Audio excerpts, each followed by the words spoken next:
Le médecin urgentiste et habitué des plateaux de télévision se trouvait à proximité du lieu de l'attaque terrible au couteau et au marteau à Paris ce samedi. C'est lui qui a prodigué les premiers soins aux blessés avec son équipe. Il est revenu sur les faits sur BFM TV.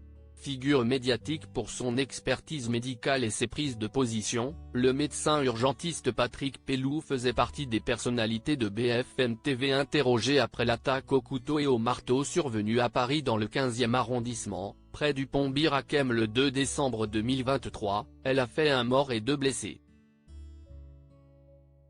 Le public est habitué à voir son visage, que ce soit lors de l'attentat contre Charlie Hebdo, il a été chroniqueur pour La Revue, ou la Covid-19, il était également dans le cadre de ce récent drame pour une raison précise, il se trouvait à proximité des lieux du drame car il était de garde dans le secteur et a pris en charge le touriste allemand qui n'a pas survécu aux blessures.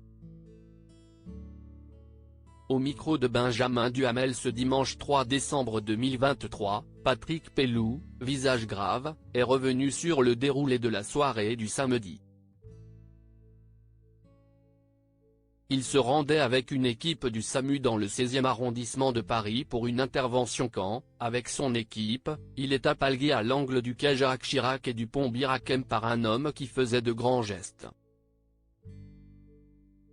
Il nous a dit, il vient d'y avoir une attaque au couteau, il faut venir vite, se souvient Patrick Pelloux. Patrick Pelloux pointé du doigt pour son omniprésence, de quoi éclaircir les raisons de la présence de l'urgentiste qui a fait face à de nombreuses remarques. Et ça ne vous semble pas un peu bizarre qu'il soit sur les lieux de quasiment un attentat sur 2 ?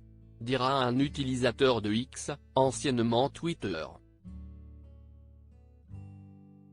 C'est dingue ce qu'on peut lire. Patrick Pelloux est médecin urgentiste, il n'y a donc rien de compliqué à comprendre qu'il ait été là où il y avait besoin de ce genre de compétences. Arrêtez de voir des complots partout, répond une autre personne. Le médecin indique que l'équipe décide d'interrompre l'intervention qu'il menait, comme l'impose la procédure habituelle, et de prendre en charge la personne blessée. Il est alors vers 21h15, dit l'urgentiste. Des pompiers arrivent également sur place. Les coups de couteau venaient d'avoir lieu, il y avait du sang partout, dit-il. La compagne de l'homme blessé était recouverte de sang, mais pas le sien. Elle a été isolée avec son ami pour que les secours puissent intervenir. Les informations étaient très difficiles à recueillir parce que bien sûr vous avez la panique, explique le médecin. Mais il faut saluer vraiment les forces de police qui ont permis de créer un périmètre de sécurité. Pour Patrick Pelloux, l'assaillant était là pour tuer très vite, on était concentré sur ce pauvre homme, ajoute-t-il, à propos du touriste allemand alors grièvement blessé.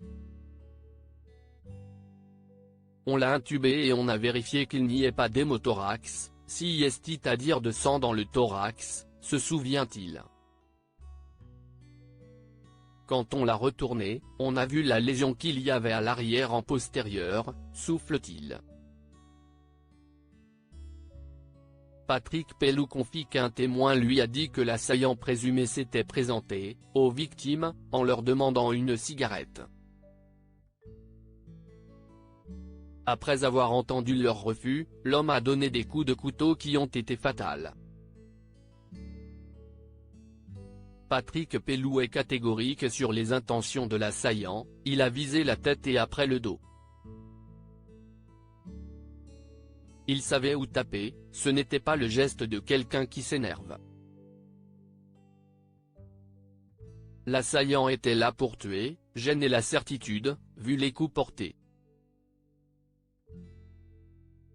L'assaillant de cette attaque maîtrisait le tueur, tombé nez à nez avec une patrouille de police, a crié à nouveau à la Akbar lorsque les policiers ont tenté de s'approcher de lui. Marteau toujours en main, il frappe sur sa route deux passants au niveau de la tête. légèrement blessés. Il s'agit d'un Français de 60 ans et d'un Britannique de 66 ans, le second frappé à l'œil, selon le médecin urgentiste. Il a finalement été maîtrisé par les fonctionnaires de police, grâce à 2 coups de taser. Armand Rajab Pourmian Doab est immédiatement placé en garde à vue, et le parquet national antiterroriste, PNA, s'est saisi des faits. Une enquête est ouverte pour assassinat et tentative d'assassinat en relation avec une entreprise terroriste, et pour association de malfaiteurs terroristes criminels.